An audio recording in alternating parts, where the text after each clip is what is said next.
Hey! Are you full of it, Gerald? Are you full of it? Full of, I don't get what you're... Oh, we're talking about shelves that are full of it. Physical media. Let's get digitally distracted.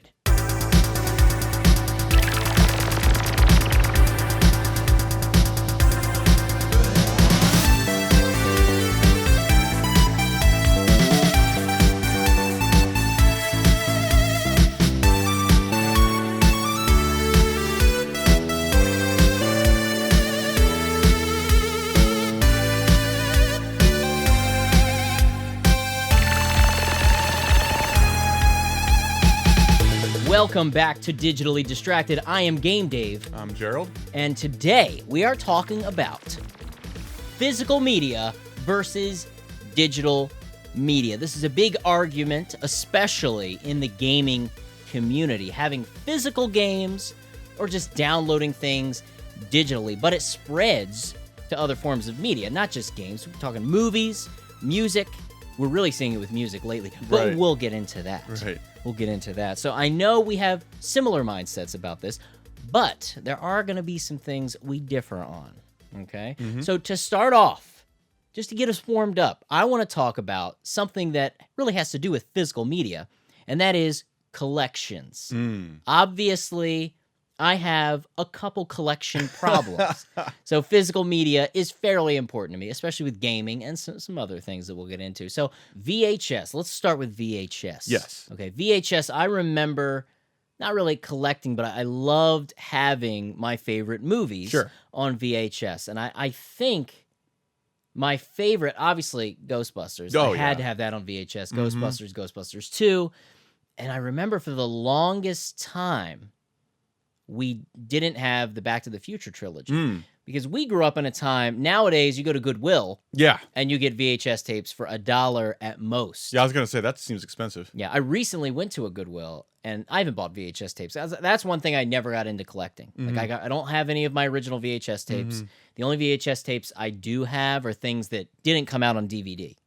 And there are some. There are some. But that is one of the big arguments when it comes to physical in comparison to digital media, because there are VHS tapes, movies, that weren't released on DVD or digitally. Right. Like, I have a lot of martial arts DVDs, VHS tapes that have not been released on DVD. So other than that, though, I don't have my original Ghostbusters tapes or anything. And with Back to the Future, I remember for the longest time, we grew up in a time when VHS was expensive. Yeah. That's kind of what I was getting to. It was expensive to buy a VHS tape. Yeah. Some would be like $30. I was just going to say, I remember tapes being like $24, $25. Yeah. You know? I don't even really recall DVDs having the same expense. Maybe at first. Yeah, I think they were at first.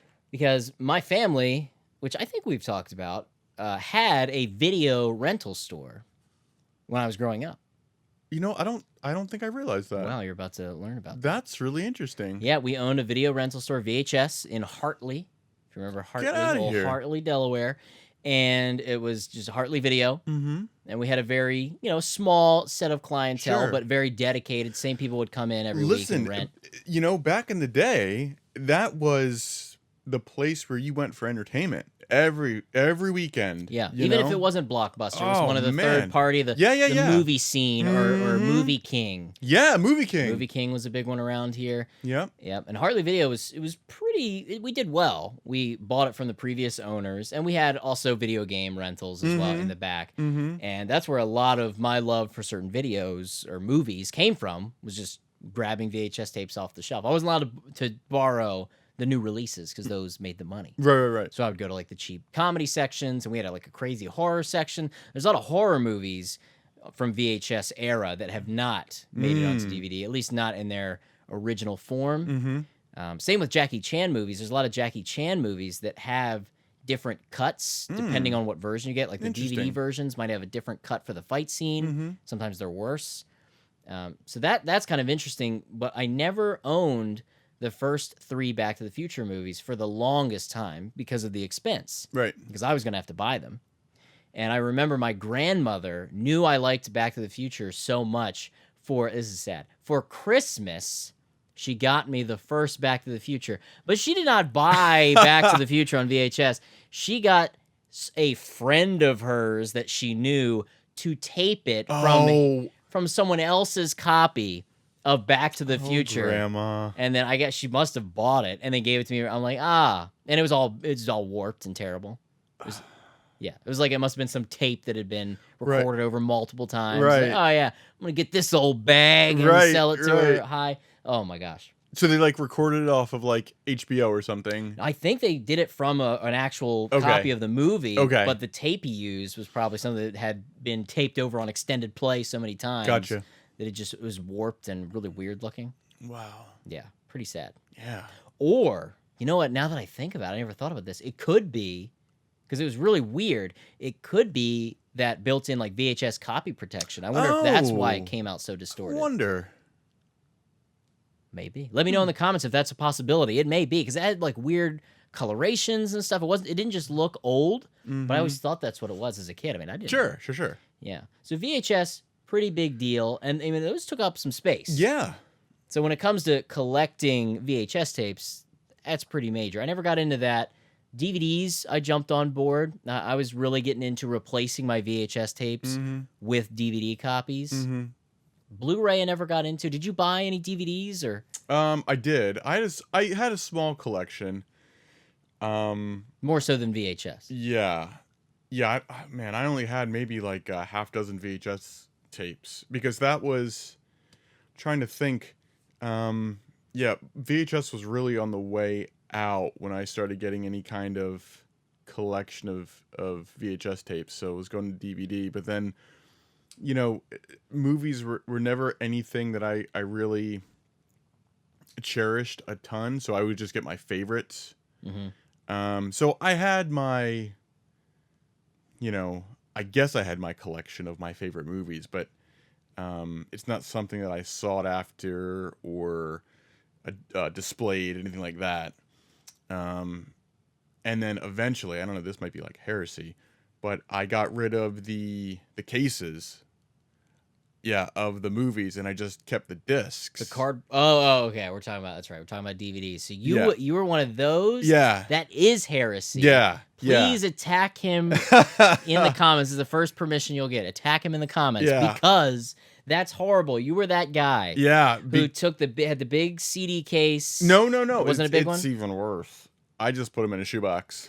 Oh, like, so you would take a shoe and just stack them? And like you were the thumbing through your discs? Yeah, because those... Oh, dude, that hurt. I'm almost a little ashamed dude, now. it makes me so mad. Just thinking about those poor discs sitting in a stupid... Yeah. You didn't even put them in like the... No. I hate just seeing them at sleeves, especially when you go to a flea market and the guy's like, oh yeah, I sell games. I got more games in the back. And he brings out just a big 500 disc binder of games. Like, I don't want your trash, loose games. If you're gonna get something physical, put it in it saves space. People do that with their music. Right. But I'm crazy. Yeah. That bothers me when people do it with their music. Yeah. Now I understand if you have like a temporary solution. So in your car, everybody, back when CD players mattered in your car and tape players, but CD players mostly, they would have the visor thing. And in the visors, they put their favorite discs in. But at home, I like to imagine that their jewel cases were at home. So you're disgusting. Yeah. You are gross. You are gross. So how long, that's what you did? Well, you know, they were taking up room and they were gathering dust and stuff like that. So I said, this is ridiculous. So I took them all out and that was ridiculous. Dang. Yeah, that's pretty. Wow. Yeah. Wow. I am blown away because like I feel like nowadays you don't have that mindset. Would you ever do that with your PS4 games? There shouldn't be no hesitation. Right. I don't think so. Okay. Yeah, I don't think so. Now, would I do it with my PS4 games when the PS5 comes out? What? Oh my! You're sick. This is gonna be a rough episode. To get through because we're gonna have some differing. You called it from the very beginning. You said we'd have some differences. Yeah, I didn't know it was gonna be like that. I thought because like you're okay with having digital cell phone games, right? You know, I thought that was gonna be okay. I didn't know it was gonna be like next episode is gonna be like, this is Game Dave alone. Yeah, hey guys, welcome back to another solo episode. Gerald's very busy today. That's crazy. So you, not even in the sleeves, in a freaking dirty old Shoebox. shoebox. What brand shoes do you think they were? Oh. Oh. I think it's some like Sketcher brand. Sketcher brand. Yeah. The Payless. Yeah, the Yeah, Payless box. Payless shoes box. something like that. It's, That's funny. So just thumbing through your DVDs. yeah. And I feel like DVDs are very susceptible to like scratching and skipping when you're playing them back. And you just had them in a box. Now, I will say this. I do take, this is going to seem counterintuitive, but I do take really good care of my discs. Like, I don't think I've ever had a scratch on any of them. Even the shoebox? Yeah. Yeah. That's so weird to me how they must have not gotten a lot of playtime. So they probably spent a lot of time in that box. That's true. That's a true statement. Because you're sort of the guy, if you go to the movie theater and watch a movie, you're okay with that experience. You're not like, oh, when that comes out, I want to get it. Or are you a multiple watches of movies? Here's the thing. I've got my like half dozen movies that I watch all the time, and that sometimes I'll put on in the background, and when I'm doing something else, and it's great because I can listen to the audio track and I imagine the movie because you've seen it so many right. times. That's not too crazy. Yeah. I like that. Much like people want to listen to this show in audio podcast. Right. That's funny. I used to do that when I went to school down south, and it was a 12, 13-hour drive. Right. I got a DVD player put into my dash. It had like so cheesy and lame now, but it was like zzz, zzz. Yeah, I remember those. And I remember one trip I watched all 3 Back to the Futures. I listened to them. Right. It was one of those things where they had to, because those back in the day, I don't know how they are now, but when you got one installed at a place, they would have to wire it because usually they are set to terminate based on your handbrake. So if your brake isn't up, the screen won't turn on. Oh wow! For safety, because you shouldn't be watching movies while you're driving. Right. Why do you think I got a DVD player in my car? So I can like go park somewhere and go on a date. Hey baby, we're not going to the movies tonight. We're going to Dave's Drive-In. Pull that parking brake. Now we can watch it. I watched all 3 movies, and that was like half of my trip. That was fun because Back to the Future goes the favorites. You can listen and be like, you're speaking along with the lines. Yeah, and you're just envisioning it. It's perfect. But it still doesn't fix the fact that you had a box full of loose discs, which is disgusting. Blu-ray, I will say that was where I was irritated when Blu-ray got announced. I have a pretty big DVD collection still. I went through a crazy spell when Amazon started doing the trade-ins. Yes. And I was like, wow, you can get some pretty decent cash for DVD trade-ins. I was like, I have all these movies. A lot of these I'm not going to watch anymore. Like I like martial arts films. I kept all my Jackie Chan DVDs and the classics and everything. But I got rid of a lot of my weird, like I had a lot of Takashi Miike DVDs. You know Takashi Miike? I have no idea who you're talking about. He did some pretty intense, bizarre films, Asian films. They're tough watches. And I was like, you know what? I'm not gonna watch these again. These are like once through. These aren't ones that are like, oh, let me throw that in and watch. Oh, that's where the guy gets his throat slit all the way through, and it's very graphic and like really gory stuff. Wow. I know, because I'm totally not into that. But something about the way he made his films was unique, and I don't know, I got into that. I went through a whole like Asian film thing. Yeah. Yeah, it was weird. But Jackie, Donnie Yen, Jackie DVDs, I'm into that. Yeah. Yeah. So DVDs, pretty great. When Blu-ray came around, I was like, I don't want to do this again. And I feel like Blu-ray felt more expensive. Here's the thing. I agree with you completely. I feel like a lot of people felt that way, where they initially were compelled to update their DVD collections with the Blu-ray media. And then they just, like, at some point before they completed that transition, they just said to themselves, this is ridiculous. This is foolish. Why am I doing this? Yeah. Now, because from VHS to DVD, I was like, oh, yeah. Yeah. Absolutely. Right. Absolutely. DVD to Blu-ray never clicked as... I can see it. I can definitely see the difference with HD. If you have the right setup, the right player, the right TV. Sure. But it's still...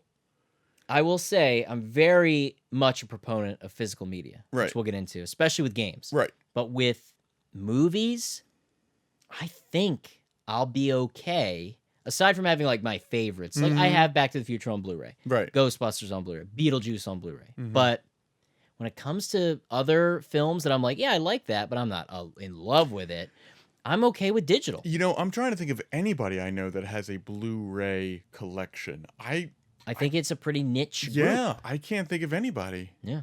So I think that's, when it comes to movies, I think physical media is going to die, except for like the hardcore.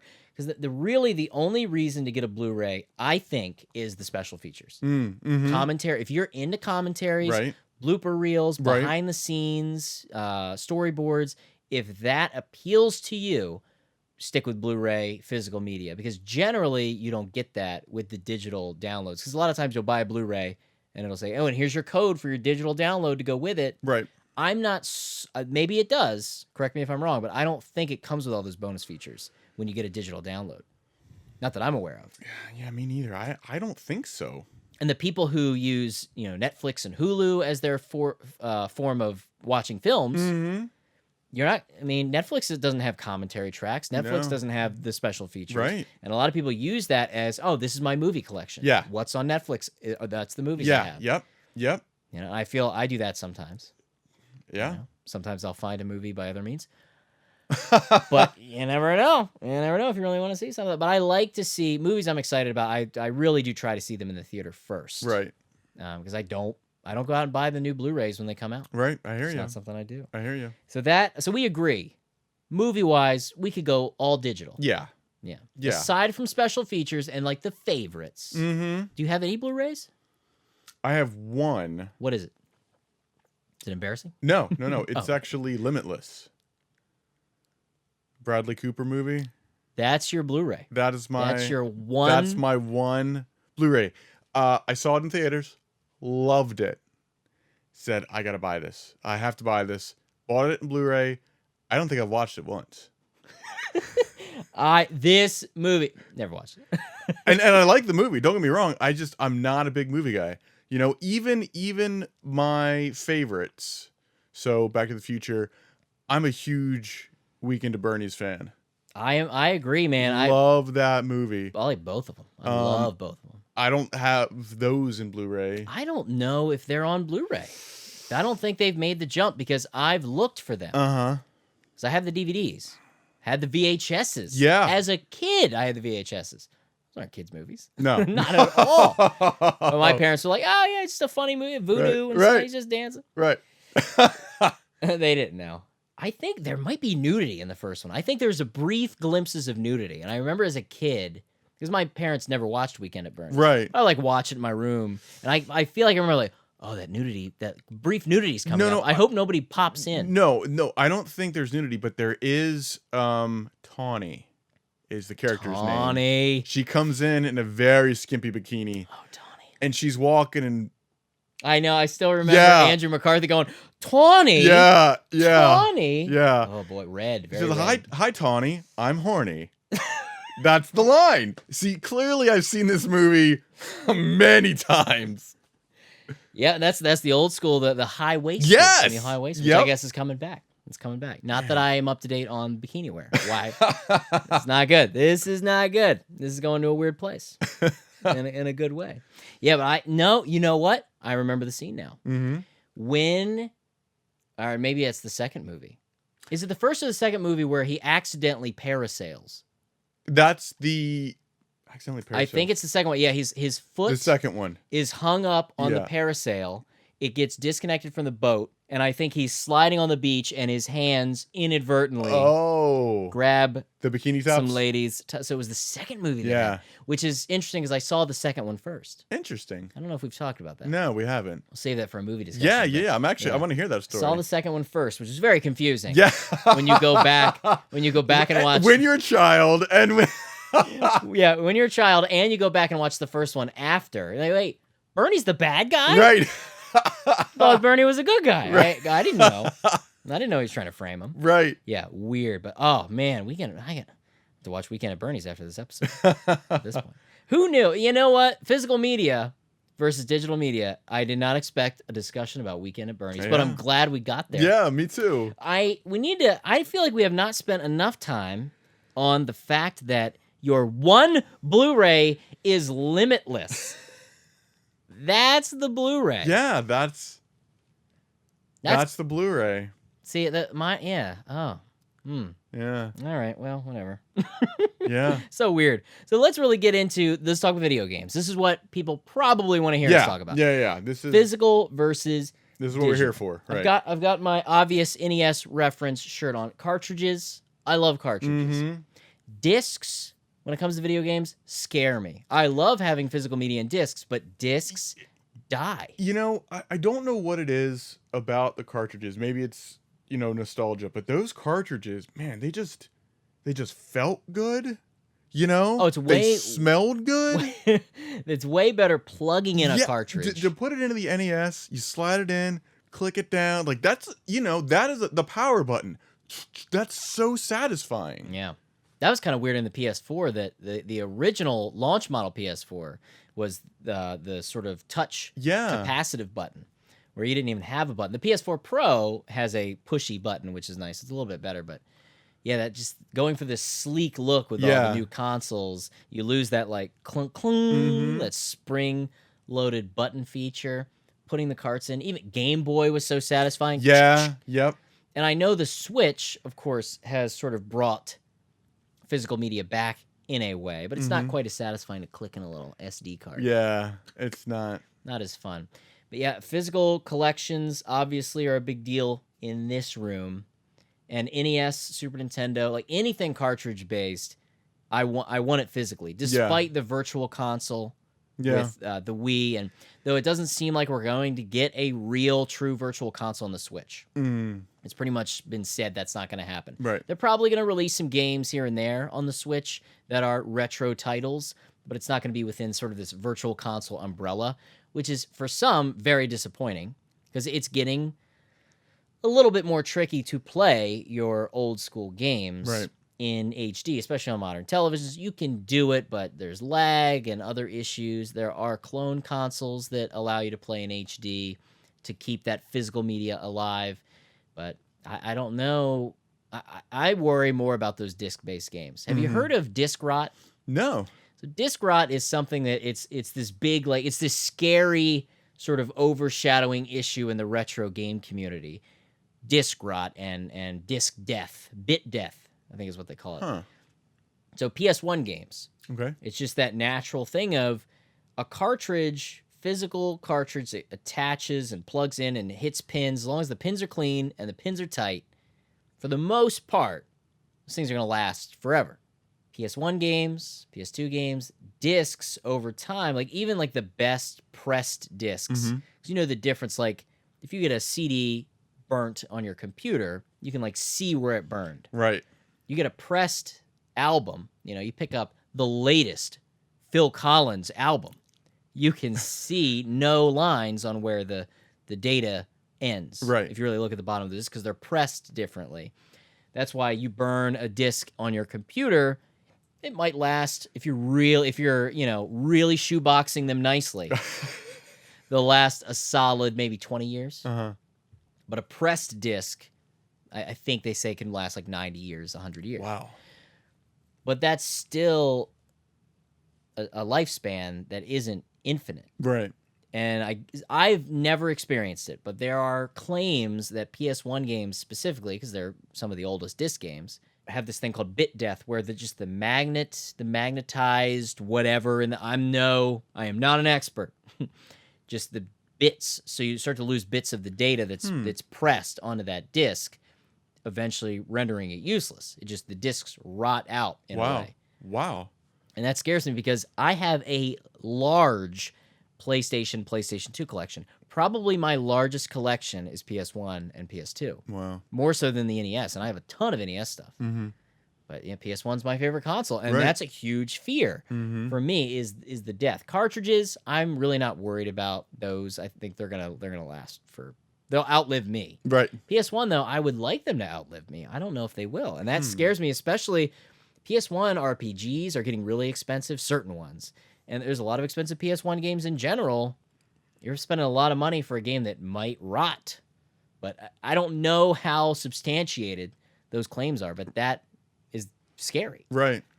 And there's been some solutions to that, so you can still play the ROMs on the actual hardware. There are these SD card mods for disc-based systems where you can. There's one for the Dreamcast as well, where it converts the innards, where the disc would go, Innards. and the innards into an SD card attachment. So you can put ROMs on an SD card or ISO files from the discs that people ripped. Plug that in, you can play the game from the SD card. So they can live on. Mm-hmm. But that's something that scares me when it comes to physical media, for sure. But we gotta talk about the modern stuff. Yeah. So when it comes to modern gaming, let's get to it. What do you prefer? Do you prefer having the physical game, or are you okay with the digital download? No, my preference, hands down, is the physical game. That's my preference because it's mine. I have it. It's not going to disappear. You know. Mm-hmm. My fear with the digital downloads is if a file were to get corrupted or, I don't know, if I lost the system somehow. Sure, my subscription, you know, says that I own it, I downloaded it. You know, it just scares me. I guess it's based in fear. Yeah. But there's just something about, you know, saying like the disc is mine. I know it's mine. I can hold it. You know, I can't hold a digital game. Right. And I think that's a big fear. They may have changed this, but I believe originally with the Switch, there is no like account tie-in for digital purchases. Really? I don't think so. I believe that may have changed now. I think that's going to change or has I changed imagine they'd have to do with that. the Switch Online service, where like if your Switch breaks, Wow, I can't. and that's scary. Yeah. But think about. I mean, luckily you can back up your phone, but that's my big issue with cell phone games. So why is it because physical media for cell phone games doesn't exist, and that's why you don't care when it comes to cell phone video games? You know, I think that's got to be it. I think I don't have a choice. So if there was a cell phone that came out that like the N-Gage, Right, right. If there was a cell phone that came out that had a game slot, like they made some weird universal mobile game physical media, would you be drawn to that, or you'd be like, no, I'm just gonna keep doing it the way I'm doing it? I think I would continue to do it the way that I've been doing it, only because that's become what I'm accustomed to. Right, and cell phone games aren't real games, so why would you need? Why would you need to? Why would you want those? Well, and also too, you know, most of them are so inexpensive. A lot of the games I play are free. The ones that I do pay for are less than $5. So I feel like I'm initially. Right. Initially. That's true. It's the same with the free games too, though. Yeah. But usually I pay it on the back end in terms of like I feel as though I've gotten my money's worth out of it. I think I'm just so used to downloading, you know, just the digital mobile games that I have never even really thought about it. Yeah, that would be weird. Obviously, that will never happen. Right. Because there's so many types of phones. There'd be no system for that. No. They've moved past it. Yeah, hypothetically. Yeah. But PS4, you prefer the physical. Well, I will say this. I will say this. There are games that I've experienced on the phone that have ceased to exist, whether because they're not updated with been there, done that. operating bothers systems, me. or servers go down. Yeah. And that's unfortunate. No, that's a major issue. Again, one of my complaints about mobile gaming and cell phone gaming is that. Because that can happen. And that's a legitimate fear. Yeah. Whereas PS4 digital downloads, etc., you're pretty much good. Even if you don't have, you know, an account, and you do, you know, you don't have it synced or whatever, you still have it on your system. Right. So you still have that license to it. Right. Which is nice. But I still, physical. I have a lot of digital games, but here's this embarrassing thing that's happening with me lately. And I blame PSVR. This is completely PSVR's fault. Your fault. I am noticing myself when there's a VR game that has a physical release, absolutely I get it. Any PSVR physical release that I have an interest in, I pick it up. But if I haven't played it yet, if I haven't played it yet and put it on the system and it goes on sale digitally, I will buy the digital version as well. Wow. Scary. Problems up here. Yeah. Because then I'm like, oh, well, I don't have to open the physical one. Wow. I can just keep it fresh if I ever, you never know. Pristine. And I don't have to worry about swapping the disc. So a lot of my PSVR games I have digitally and physically. So if I want to jump around in VR games, it's very simple. There's very few games I have to pop the disc in for. That's really funny because there's a number of games where, I've come over and, hey, Dave, let's play some VR. Do you have this game? Oh, yeah, I haven't opened it yet. And I just think, oh, he hasn't gotten to it. Like, I never realized it was like conscious decision. It's kind of, it goes back and forth. There are ones that I haven't had a chance to play physically. And then there are ones that, I haven't opened it because I bought it digitally. Like Wipeout Omega Collection, which came out a while ago. They added a free update that makes the entire game, Wipeout. Super fast F-Zero racing. Yeah. Classic PlayStation game, Wipeout. But that makes the game completely playable in PSVR. Completely playable. 100%. You can play the whole game in VR. Free update. Crazy sale yesterday, or a couple days ago. I was actually mid live stream. Somebody's like, "Hey, Wipeout Omega Collection's on sale on PSN." I was like, "Oh, that's $13." I don't need to put my disc in anymore. This is nice. I can just play it digitally. But which is crazy. So when I totally see when people say, "Oh, digital is so much better. It's so much more convenient." It is convenient. I 100% see what they're saying. Yeah, that's a legitimate because statement. Discs are not as fun to swap. It's just not as fun to be like, no. "Oh God, it's a pain." And then I kind of get irritated, even just like very slight irritation when your buddy Ian came over. Yeah. And you're like, "Oh, he's showing Batman Arkham VR." Right. And I was like, "Oh, I gotta get the disc." That's not one I have digitally. So I was like, "Oh, man, that's kind of annoying." So I can totally see it, but I'll never stop buying physical. Right. I can't because, like you said, ownership. Mm-hmm. If we hit the apocalypse and the internet doesn't exist anymore, you know what? In my bunker, I could still play games without an internet connection because I got the discs. Right. I don't have to access my digital downloads and re-download anything. Because with hard drives, games are getting bigger and bigger. And the PS4, even the biggest PS4 hard drive, is only 1 terabyte. Yeah, I've hit my limit. And there's a lot of people who talk about the juggling, digital juggling you have to do. You know what? That's probably the biggest argument I would say in favor of the physical. Yeah. And that's why I like the Switch. Because of the cartridges. And the other thing is, even when you put the disc in, it still installs certain parts of the disc. Right. So it still takes up hard drive space. It does, it's true. Friend of the show, Renee Klein, shout out to him. Hey-o. Great supporter of the show. He's been around a long time, from the beginning. He's been around since our old videos. Get out of here. He knows you from the old wow. videos. Think about that. Back Tip in the my day. hat to you, sir. That's going to get some comments about what that means. But he has I remember Final Fantasy 15 came out. Super excited about it. Did a review on it. And he and I talked about it. He's like, "Oh, I've already." They added a multiplayer update, so you could play multiplayer in the game, in this sort of separate side story. And he was like, "Oh, that's coming out." He's like, "Oh, I already uninstalled it." After he beat it, he'll platinum a game and he'll uninstall it. Wow. To make space for other games. And I'm like, "Oh man, what a pain that must be to have to swap." That's why I have external hard drives hooked up to the PS4. But for people who may not have that ability or are afraid of external hard drives because they can die, it's juggling games is a problem. Because you can have, maybe 8 games installed at a time? Yeah. Depending on how big they are? Yep. Full featured. So I understand the benefits of digital. I think the only real benefit is the convenience of it. And I think having physical versions of games outweighs it. Just having it right there, access to it. People can borrow the game from you. Yeah. You can't lend your digital game to somebody. No. Unless I believe I could go to your house and I could load my PSN account onto your system and then download my digital accounts. What a hassle. That's not going to happen. Yeah.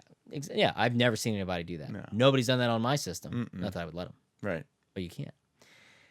Whew. That's a lot. We're going to need a game break. Whoa. So this game break today, we'll get back into it because there's still so much. There is so much to talk about with physical versus digital media. We just scratched the surface a little bit. But when it comes to media, you know, I mentioned the apocalypse. Yes. Very big deal, the apocalypse. I don't know if you've heard about this apocalypse thing. It's going to be tough. It's going to be tough to deal with if you're not prepared. And we've all heard of the classic desert island game. Yes. We all know the classic desert island game. You're stranded. Oh man. You're stranded on an island. Oh man. And I don't know why I said desert. You got deserted island. You got to start giving me heads up on these questions. I know, because how often is it? This right. This is hard. I was gonna say that too. I was like, I know, I don't prep you. Here's why. These have to be the gut reactions. Okay. So you just got to be boom. Okay. Boom. I got it. I know it. All right. Well, I haven't even gotten there yet. Okay, fair enough. So that we're gonna do three versions. Okay. So the first, I said, I don't know. I still don't know why I said desert island. I guess that would be a really bad situation. Yeah. You're on an island, but it's also a desert. Right. Deserted island. Deserted island. You're by yourself. You're stranded. Somehow, you can watch movies, Okay. but you can only have 3 movies with you. 3 movies. Mm-hmm. Go. Gut. Okay. So, Weekend at Bernie's. Weekend at Bernie's. The first. Yeah. Just the first. Just the first. Boom. 2 more. Tawny. Right. Right. You know, I'd have to go with Edge of Tomorrow. Tom Cruise movie. Edge of Tomorrow. Edge of Tomorrow. Though I've probably watched. That's a much newer movie. Yeah, I've watched those 2 movies countless times. Wow. Third. I'd probably say one of the Back to the Futures, but Ooh, you gotta pick one. oh man, I would probably.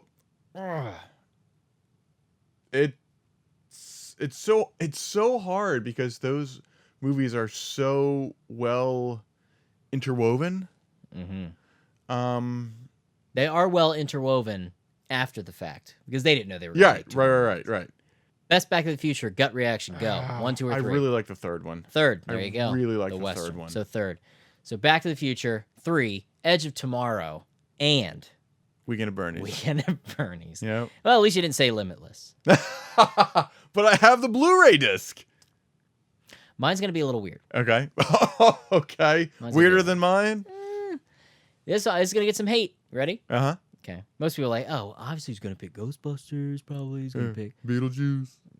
Well, yeah, that's Beetlejuice. Okay. Absolutely Beetlejuice. Because, you know, when October comes around on the deserted island, Right. we're going to need a somewhat Halloween-ready movie. Uh-huh. Beetlejuice. Done. Ghostbusters 2. Ooh. You know why? Because I feel Ghostbusters 2 is just a happier movie for me. Because it just makes me feel better. And it solves the issue of being a Christmas movie. Christmas/New Year's movie. Really? Because that's when it takes place. There's all those scenes of them running around with Santa hats on. Yeah. It's not really very overstated. No. But No. I liked it. Much like people would say Die Hard is a Christmas movie. You know what? Oh, sorry, gut reactions. You're already stranded. Damn it. You are already stranded. Damn it. But Ghostbusters 2, only because it has like a happy, like, oh, it kind of helped me forget. People like to complain about Ghostbusters 2. It is not as bad as everybody. Here's the thing. Ghostbusters is so good that people think Ghostbusters 2 is bad because it's not as good as the first one. Just because it's not as good as the first one doesn't mean Ghostbusters 2 is inherently bad. Right. It's still a great movie. It's just not nearly as good as the first one. A lot of movies aren't as good as the first Ghostbusters, but we don't say they're bad. Right. Come on. Don't at me. Don't at me on Twitter about Ghostbusters 2. They will. So Ghostbusters 2, Beetlejuice. And then I've been trying to figure out the third one. See, I do get to know the questions ahead of time. I did prep these an hour before we did this. Right. The third is tough, and it has to be Rumble in the Bronx, Jackie Chan. I can see that. Because that's true to you. For the stunts, the fights, because I can rewatch it for the story one day. I can rewatch it for the stunts one day. Yeah, it's true to you. For the hilarity.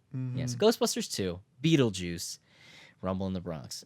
Probably, you know, just Stranded Island, that is, because those are very rewatchable for me. Yeah. It's all about rewatchability. Oh, I got it. Ghostbusters is great, but I feel like I can rewatch Ghostbusters 2 because I did it so much as a kid. Mm-hmm. Because I had the first movie on VHS. Mm. Didn't have the second one for a while. And I would always catch it on TV when they would play Ghostbusters 2. Right. It's just like those memories trigger the nostalgia vision. Right. So that's where it gets me going. But we got to keep going. Mm. This is Desert Island. This is a desert island. Deserted island. You've also got access to 3 albums. 3 musical albums. But here's what I'm going to do to make it easier. Because I knew this would be tricky. 3 musical artists. Okay. You've got 3 musical artists that can be with you on this deserted island. Their only job Is to sing for you Okay. and open your coconuts. What 3 musicians would you want to keep your ears alive on this deserted island? Okay. So, it's going to be 9 Inch Nails. I don't know a lot about Gerald's music taste. Yeah. So this is eye-opening for both of us. This is going to be eye-opening. And by the one other person watching, both of us. Right. 9 Inch Nails. 9 Inch Nails. Yeah. Okay. Pitch Shifter. Never heard of Yeah, Pitch Shifter. they're a UK band. Industrial. Learning a lot. From the 90s. Learning a Well, lot. I'd say early 2000s. Okay. And who would the third? Third musician. That's good. This is all you're going to be able to hear. Their songs, only songs they sing. I'm blanking. You know, it would be in that vein. It'd be in that genre of music. The 9 Inch Nails Right. Pitch Shifter. Right. Yep. Which I've never heard of. Okay, so a 9 Inch Nails Pitch Shifter hybrid. Yeah. Is what we're saying. Uh-huh. Okay. Mine would be Kiko Matsui, jazz pianist, amazing jazz artist, instrumental stuff. I think instrumental would help me because I feel like songs with lyrics would make me go more crazy on a deserted island. So that would be one. Kiko Matsui for sure. Artists makes this way easier. Miki Higashino, the composer for the Suikoden games, of course. And then I got to give it to my boy, Nobu Uematsu, for all of his Final Fantasy scores. Yeah. If I had to pick albums, it would have been a lot trickier. So your inability to think of albums was perfect for me. Perfect. Absolutely perfect. That works. Now 3 games, the big one. 3 Okay. deserted island games, and then we'll get back to our topic. Definitely Witcher 3. Witcher 3. You mentioned Witcher before, so So good. Witcher 3. So good. Because you got to go in it thinking, is this going to be a game that I like to replay a lot, or is this a game that has a lot of hours of gameplay? That's the That's got tricky. both. That's got both. Yeah. For Witcher, know? yeah, absolutely. Yeah. What are your other 2? I like Until Dawn a lot. It's not super long. You can make some choices in it. It's got some replayability. Witcher 3, Until Dawn, and Can I pick a phone game? yeah, A mobile game? It's a game. I mean, you can think of real games. That's fine. Yeah. Probably Aridin Arena. Ah, yes, the one you sunk the most money into out of all. Okay, Aridin Arena, Witcher 3, and Until Dawn. Good. Mine, it's so hard to pick one Final Fantasy. We actually got a comment. Okay, enough about... Can you guys stop talking about Final Fantasy on the podcast, please? Really? Like, just stick to the topic. I can't help it that I care about Final Fantasy so much. Final Fantasy 9, because 9 is can be such a long game, and there's so many things you can do outside of the main quest that would keep that replayability. Like, there's a special sword, I believe it's called, Excalibur 2. So there's an Excalibur in the game, but there's also Excalibur 2, I believe. It's been a while since I played through 9. And you can only get Excalibur 2 if you can get to Hades towards the end of the game in a certain amount of time. I don't know if it's like 19 hours or something crazy. Nobody gets to the end of a Final Fantasy game in 19 hours. I've looked into the clock rollover, and I think in Final Fantasy 9, when the clock rolls over, it changes color. So it'll get like 99 hours, 99 minutes, and then when it rolls over, it'll turn like red. And then when it gets to 99.99, it'll turn like green. And I believe, I don't know if it's been tested, but I believe it will eventually roll over back to the original. So if you play your game save long enough, Wow. obviously nobody would, you could get the Excalibur 2 on a lengthy game save, but your PlayStation would probably die before Right. you'd get to that point. But this is not a real situation. So we're going to assume I have a masterful PlayStation Okay. that can keep it going. So replayability, FF9. And there's so many ways you can do a level 1 quest, you can do an armor quest. There's so many ways to play Final Fantasy 9. Mwah. It's a beautiful game. The other two is the tricky part because I have to pick a Suikoden game, of course. And I'd probably go for 2 just because there's so much to do in 2. And it matters. So 2, Suikoden 2, for sure, is going to have to be in there. And then that third one, I can't decide because I feel like I need a more retro game, like a pre-PlayStation game. But I don't think I would get enough value out of it if that's the only other game I had to play. So I think what I would have to do is pick a game that doesn't end. I don't know what, but I'm thinking it would either have to be a sim game, like sort of a Sim City. Right. Or The Sims. Right. Because if I play The Sims, I can feel like I'm not stuck on a deserted island because I'm controlling these people in these normal situations. Right. So I think a game like The Sims or a Sim City type would probably be my third game, or a crafting, building, like ongoing game, a survival game. I almost consider putting Don't Starve on there because Don't Starve, Right. it's, I might be pretty good at it because I'm acting it out in real life. But as far as the game, aren't you looking for an escape? Like where that's just sort of like, I've collected coconuts all day, now I'm collecting coconuts again in the game. That could be the sickness. That could be the sickness, the Right. craziness that I want to experience what I'm already having to live through. I like the idea of The Sims because imagine like you could just have so many generations. Yeah. That's The replayability. That's why I'm thinking The Sims, because there is no end to that. yeah, game. no, that's Games that's, you gotta have a game with no end That's really funny. for sure. So those would probably be my my go-tos. But it'll never happen, so I No. don't have to worry about it. No. Thank God. And that'll do it for this game break. So let's get back into our topic: physical versus digital. Now, I mentioned it briefly. The Nintendo Switch, in a way, has kind of given a hint that maybe physical media could come back, whereas all the other consoles, I mean, I think you would agree, are trying to move to digital Yes. only. How are they trying to move to digital only if outside of things like PSVR and indies don't go on sale, those go on sale a lot, but most of the time the physical disc is cheaper than digital only. I feel like a game that's $20 at GameStop Right. is still $59.99 on the PlayStation Store. Yeah. I was just in GameStop Yeah. and I experienced that. Why do you think that is? I don't know. Here's the thing. I actually bought a few games digitally, not even thinking for a second that a physical version was available. Bought the games, went to GameStop like a week later, saw them on the shelves, and I was like, oh, crap. I should have bought them here. I didn't even know they were available. So you didn't know there were physical releases Yes. of them? Yes. That's something to definitely keep in mind. There is a resurgence of some of those digital-only games coming out physically after the fact. That is happening more and more, especially with companies like Limited Run Games. There's a box for a Limited Run game right there. Because they started releasing some digital-only PSVR games physically. I was like, I got to jump on that. Right. So I can totally understand why that would have happened, because most people wouldn't assume Yeah. that that's happening. Yeah, absolutely. That's got to be frustrating. And it was probably cheaper or at least the same price. And Yeah, the physical game was cheaper. yeah, think about that. And that was an indie game. Was it an indie? Yeah. Yeah. That's crazy to me. And you're getting something physical, more ownership. Right. The only way that these game companies are going to get people to jump on the digital only bandwagon is to have more incentive than just the convenience that we've already talked about.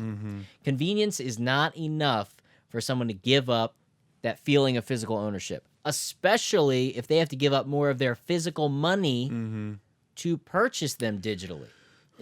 I think if digital games were half the price of the physical releases, I mean, why can't they do that? I disagree. For the reason Let's that see why. the younger generations, they didn't grow up with the so much with the physical media like we did.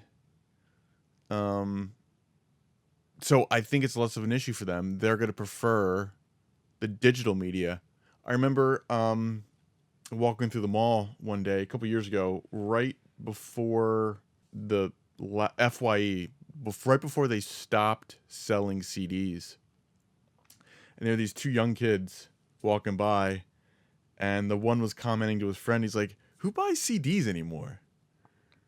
You know? Wow. Yeah, just kind of blown away that look, there's a store that sells CDs. Like, might as well be an antique store. That's crazy. That's crazy. Oh, I just punched that kid in the mouth, right in his stupid mouth. It was really eye opening for me. I was like, wow, that that the younger generation really has very. And I won't speak for everyone in that generation, but I would guess the majority of that, Right. generation. But that particular kid should be punched in the mouth because he was so smug about it. His smug. Who buys CDs? Nice CD, Grandpa. I remember when CDs were new. I remember I was like, "Whoa, CDs! Yeah, music on a disc." Right, because we had like CDs on tape, music on tape. CD. I got to get that CD on tape. You know?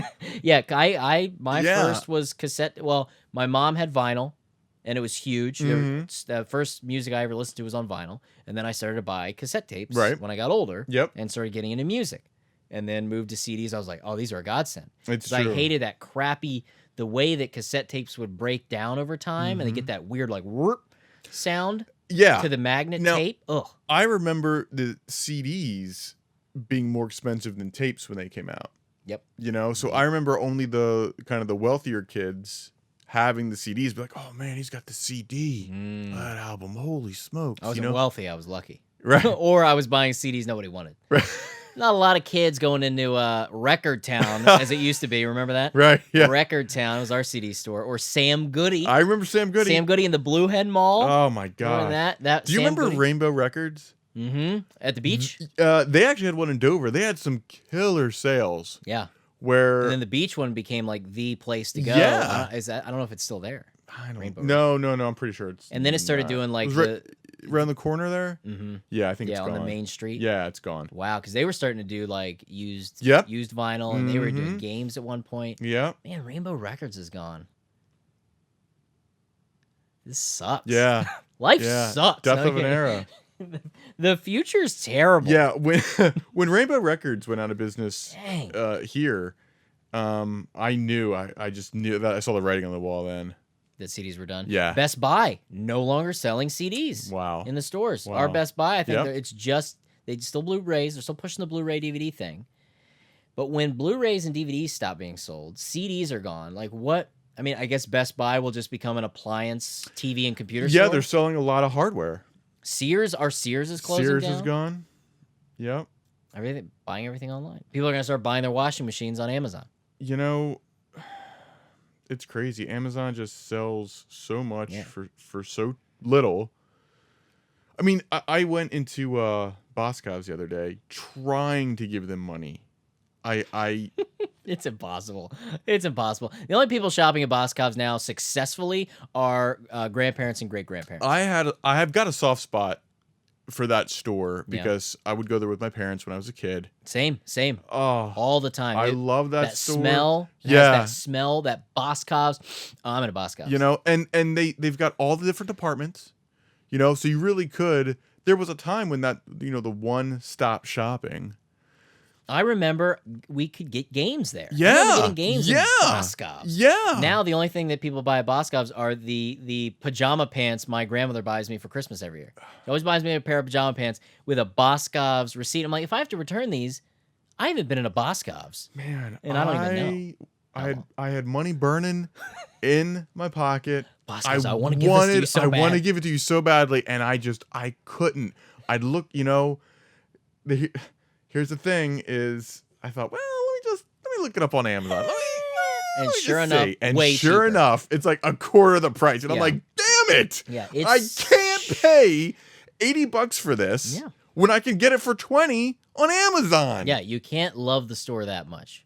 And it's the same thing with Toys R Us going out of business. Yeah. And it sucks, but at the same time, the people who are whining about it, no offense, it's sad. I was super sad about ours. I grew up with our Dover Toys R Us, went there all the time with my family. It was a big deal to go to Toys R Us. Right, yeah. And it's sad that it's closing down, or ours was one of the first ones. Yeah, to go. We were in been that going for a first while. round of closures, Yep. not even the last minute ones. Yeah.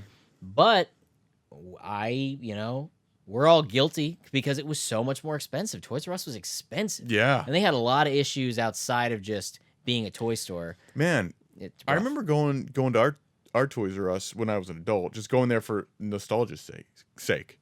And it was still, even as an adult, it was kind of fun to walk around. Yeah, And it yeah. was one of the few places to get like adult collectible right, toys right. too. But I walked in there, and at least ours, I was like, man, this place is dirty. This place is just Yeah, they kind of gave up on it. yeah. Yeah. I was really disappointed. I would only go when they were having like some crazy game sales. Yeah. When I thought amiibos mattered more than they do. Mm-hmm. I would get some amiibos there because they would have some good like half off sales. Yeah, I went for the board games section. Okay. You know. They do. They probably had a better Yeah. selection, but places like Target and Walmart, they're Yeah. getting pretty good Yeah. board game selections It's now. not bad. Not bad. But the weird ones, we like the weird board games. But a lot Yeah. of times those are cheaper on Amazon. Oh my gosh. Yeah. Now with Amazon, Mm-hmm. music CDs, we were talking about that a little bit. Music CDs, I am still a proponent of buying the physical CD. Right. Like game soundtracks, I own all my game soundtracks Right. physically. That's something I go out for. Major bands I like, physical CD. Even if it's like an indie band, like a web band that's mostly popular online, if they do a physical release, I'll get really excited. I want to order it. Hmm. So that's something that I have not. Movies, for some reason, with movies, aside from the favorites, I'm okay with digital. Music, very, very few. I might have one album that was purchased through iTunes. Wow. Everything else is physical, and I rip it. Same thing. What if internet goes down? I can still rip my CDs to my computer. You know, I can't re-download them. Yeah, in retrospect, I don't think I've bought any albums off of iTunes. Good. Like I'm really into the physical version. And usually on Amazon, you'll notice, depending on what it is, it's sometimes cheaper to buy a physical CD Yeah. than to buy the 99-cent downloads Yeah. of an album, Yeah. which is scary. So it's like, what do you want us to do? The price, people make decisions and cause trends with their money. Their money decides what stays and what goes, right? Wouldn't you Right. say that? Right. Yeah. And if the overarching world or society thinks we need to move to digital, stop using plastic for everything, then why is it cheaper to buy the physical? It doesn't make any sense to me. CDs are so cheap right now. It is so cheap to buy a brand new music CD. Right. Despite, unless you're talking about the rare ones, because there are some rare CDs out there. Sure. For sure, there's rare CDs. But for the most part, new albums, even the new ones, aren't that expensive. And a lot of times, they'll still, like, artists will include bonus songs. Right. If you get the physical CD, like, they'll have 12 tracks and, like, a couple demos. Yeah. And sometimes they do that digitally, but not that often. I don't understand why it should. If you want us to move to digital media, why isn't it across the board cheaper? Yeah. I don't know. Getting very passionate, very upset. But with the Switch and this whole physical media thing, do you think physical media could make a comeback? Because you're noticing it in certain things, like just that nostalgia for the old school stuff, like getting an old NES cart, or the big one that I've thought about thinking about, music CDs. I don't think people are as nostalgic for music CDs as say we are. We're Right. probably not the norm, Right. but vinyl has become such a big deal. Mm-hmm. Like, I'm surprised Rainbow Records is closed, if it's closed, because vinyl has had this resurgence. Right.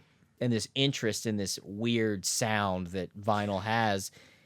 Do you think physical media can make a comeback, or do you think it's just going to stay stagnant like it is now for a while? I think it's just going to be a phase if it comes back, just temporarily until, sort of the generation that's in the 30s and 40s now.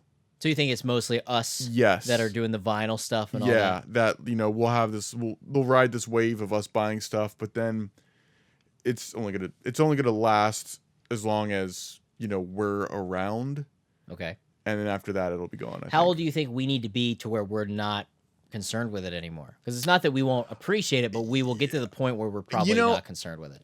I don't know if there's ever going to be a point where we're not concerned with it. But will be less of the end. market. Yes, yeah. So, okay, you heard it here. You heard it here on Digitally Distracted. Gerald's predicting it. So when this generation, the 30 to 40s, Right. early 40s generation, when that generation has passed, you think everybody coming up, you feel for the most part, is going to be totally fine going all digital. Yeah. Yeah. So I would see that as happening in 10 years. You think? I think so. I think so. Do you feel like in 10 years our generation's going to be fighting it with our wallets the same way? We can't compete with the numbers that are going to be into media at that point. Because like my grandparents, I don't even know if they've seen a movie since 1996. I don't know if they've seen a new movie since 1996. That's true. That's a good point, because it's so funny. When I was a kid, my dad, he had his cassette collection. And he would listen to like Ronnie Millsap and Willie Nelson and these albums that were kind of older. Mm-hmm. Wouldn't be the new stuff. And I'm in my mind, I'm like, Dad, what? There's new artists. There's new genre. Maybe not new genres, but there's new sounds. There's new music within his genre. Yeah. I don't get it. Why are you not listening to this? I get it now. I don't know what the popular artists are nowadays. I listen to the same CDs that I listened to in high school and college and shortly thereafter. I'm not quite that way. Yeah. There's new stuff that I get into. Okay. Maybe not the mainstream new stuff, but definitely new stuff that's a little bit more obscure. But I mean, I can appreciate a good Katy Perry song if I have to. Go on. Oh, we're not gonna linger. We're not gonna linger on that.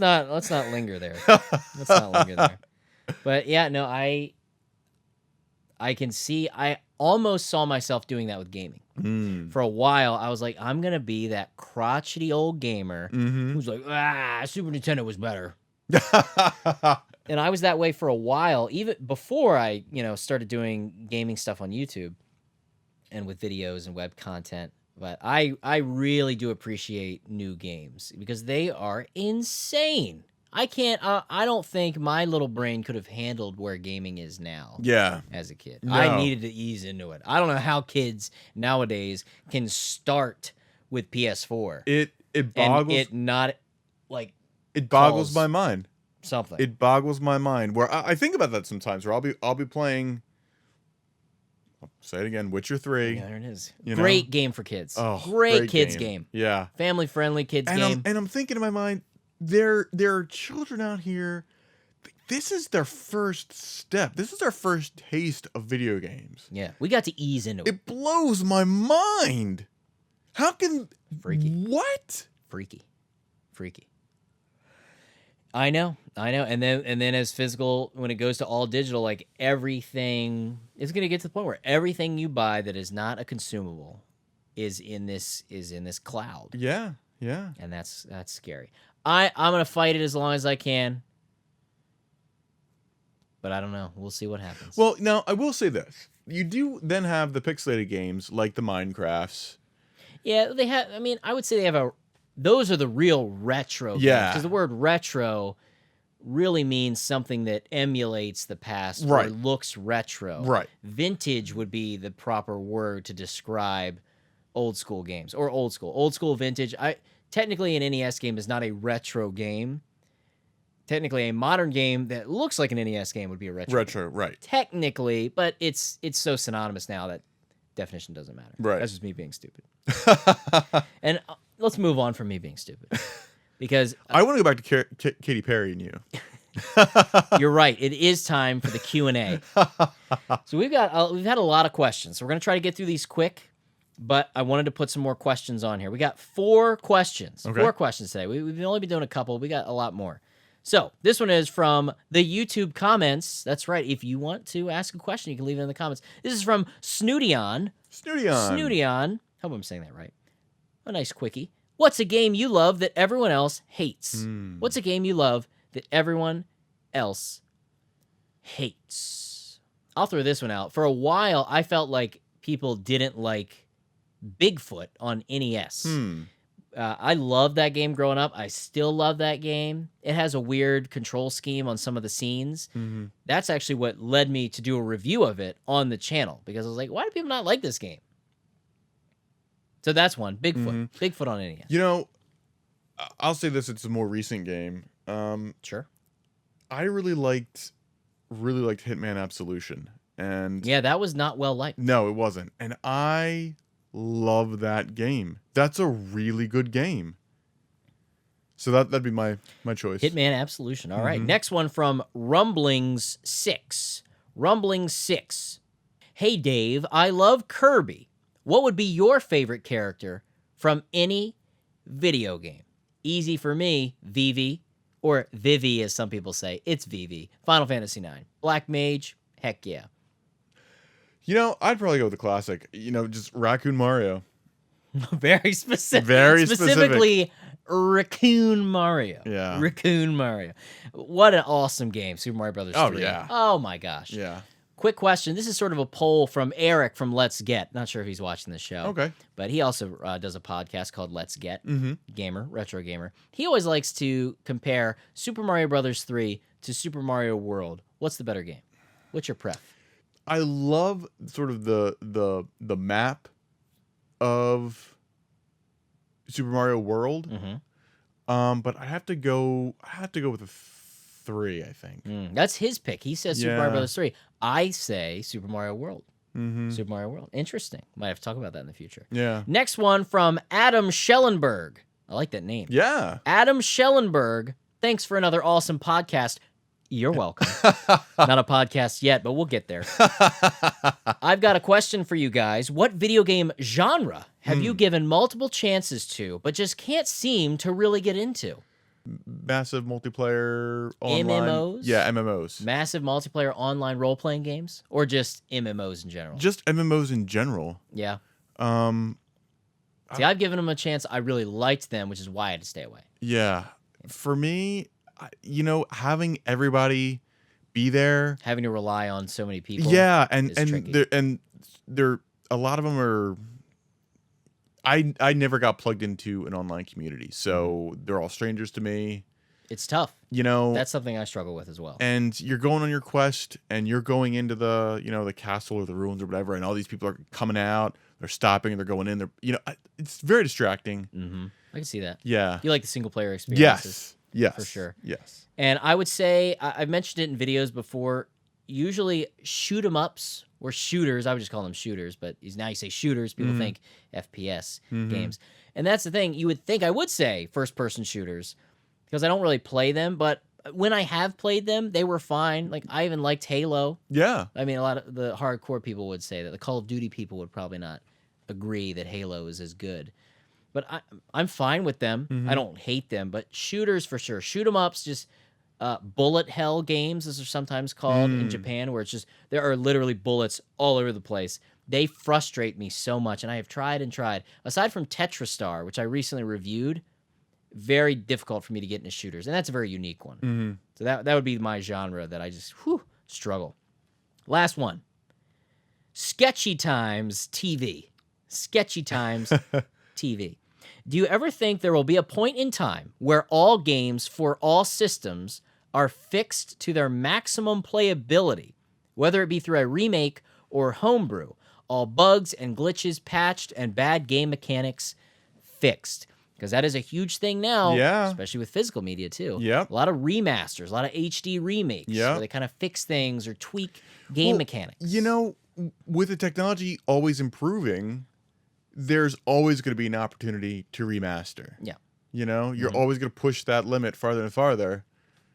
So look at it now with HD was like cutting edge. Now it's 4K. Yeah. You know. Yeah.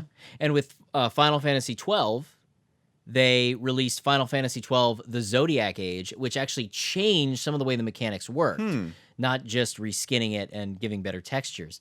But I don't think I would want that to happen, because a lot of games, for better or for worse, are defined by their issues. or their weird game mechanics. Interesting. Or their, unusual bugs or glitches that you find in the game. Yeah, they may. I'm not talking game-breaking glitches, Right. but little glitches that may cause a unique experience. Mhm. And if you take all that away and you polish things down so much, you lose what gives that game character. Sometimes it's nice to see those little imperfections, to see the fingerprint in the sculptor's work. Look at you. Wow. A writer. I'm like a writer all of a sudden. But I really do think that now making them visually look better and upscaling things to HD, whatever, that's fine. Taking out game-breaking glitches, of course. Adding new things in, that can be okay. But when you change a game mechanic to the point where it doesn't play the same way, despite of how difficult it was, or how much of a pain it was to do this certain level, Yeah. I think maintaining it keeps it as an original work. Yeah. Are you yeah. gonna pick up a classic novel in literature and go Right. through like, let me change the Yeah, it's change the true. mechanics It's how this true. works a little It's a great bit. comparison. It's tricky for sure. But man, what a great episode. Yeah. I really enjoyed this conversation. And we're just gonna have to do a callback and see if your prediction is true. Yeah. In 10 years. In 10 years, when we do the 10th year anniversary of Digitally Distracted, because we're gonna go 10 years, we'll be able to see if your prediction was correct. If there's a topic that you want to see on the Digitally Distracted show, or if you have a question for the Q&A that we just went through, you can leave it in the comments on this video. You can also use the hashtag Digitally Distracted and find us on Twitter that way. Or you can become a supporter on Patreon. Join the Discord. There's so many ways to get in contact with us and with the show, and I think it might happen soon. We'll see. You might see Gerald hanging out in the comments here soon, because he wants to reply to all of your PSVR motion sickness tips. I've got some updates I want to, share. Even on recent episodes. Share with the viewers, yeah. We're going to have to do a follow-up episode. Yeah, so we'll yeah, save yeah. some of those. I'll say there's been some developments on that Yes. end, and I want to thank the viewers for your tips and comments. Absolutely. They've been helpful. That's right. So, I'm Game Dave. I'm Gerald. Thanks for getting digitally distracted with us.